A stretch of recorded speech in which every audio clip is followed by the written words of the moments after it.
child exploitation, if you look at the broad definition, really is any wrong that's done to a child or any breach of any child's rights. And the situation as we have it now is the same, I think, worldwide. It's pretty bad. And the problem, as far as we're seeing it in terms of numbers, continues to get worse as the statistics grow and as our collection strategies improve in terms of data collection. The situation in Jamaica is as bad as it is in other countries. It may be on a smaller scale in terms of our numbers, but that's only because we are a smaller population. From where I sit, it is a problem, it is a concern, and we are seeing children exploited in different ways in Jamaica, land we love, on a continuous basis.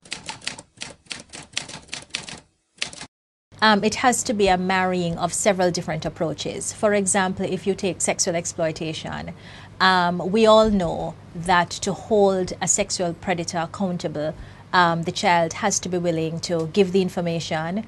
The child has to be supported by several different groups, to include the family group, counseling support, any other types of intervention that would encourage the child to stick to the process.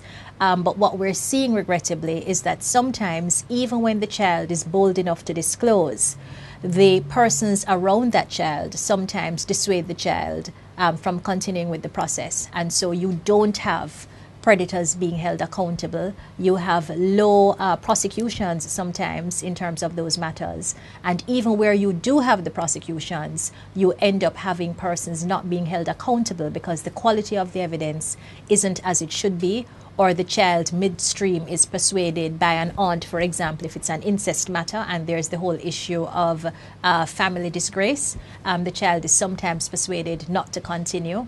You also have the broader societal intervention that's necessary, whereby we all need to recognize that as a community, it's our responsibility to protect our children. So it doesn't make any sense that you're in a community and you know that sexual abuse or other types of exploitation is rampant, but because of the informer for dead culture or the fact that it's not your child, you don't get involved.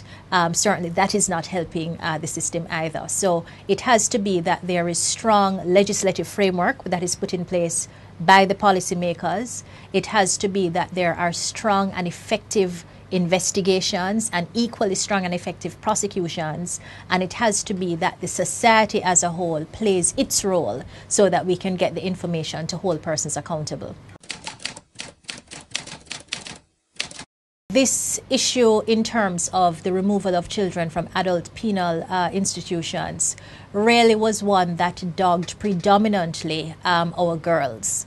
Since the building of Metcalfe Street Juvenile Remand Center, which is a center for boys, we had a legacy that haunted our girls, with them being housed particularly at Horizon Adult Remand Facility, and Fort Augusta Adult Correctional. Certainly, as children's advocate, it is something that concerned me greatly, because it is very clear that the ideal situation is to have separate facilities for juveniles versus adults, or if it is that your situation doesn't allow you to do that, the Justice Juvenile guidelines are very clear, whereby it says that segregation in terms of physical space, sight, sound should be practiced. And certainly that was not being achieved at Fort Augusta nor Horizon.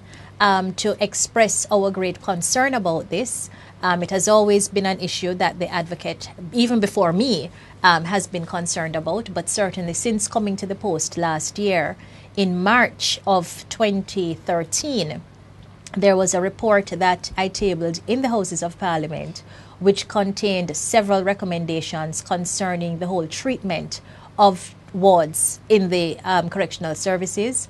And I'm happy to note that one of the recommendations, because it was a special case study that we did on Horizon, was for the girls to be removed. And I'm happy to say that the government has made good on its promise to remove those girls. And as you know, they're now at the South Camp facility for girls. And so we can only hope that the status quo will remain as it is now, because all the girls have been moved from Horizon, as have all of them been moved from Fort Augusta. And one issue which still concerns me is the level of training that persons who work with our children have. Certainly in terms of even basic child psychology or suicide prevention strategies. Not that every frontline worker will have the in-depth knowledge, that is not necessarily possible, but certainly even an awareness and an increased level of sensitization because of the at-risk population that they work with. So I think we need to allocate more in terms of budgetary allocations so that more sustainable and holistic programs can be pursued. I think sometimes there is a muddying of the water in terms of what really falls within which person's mandate.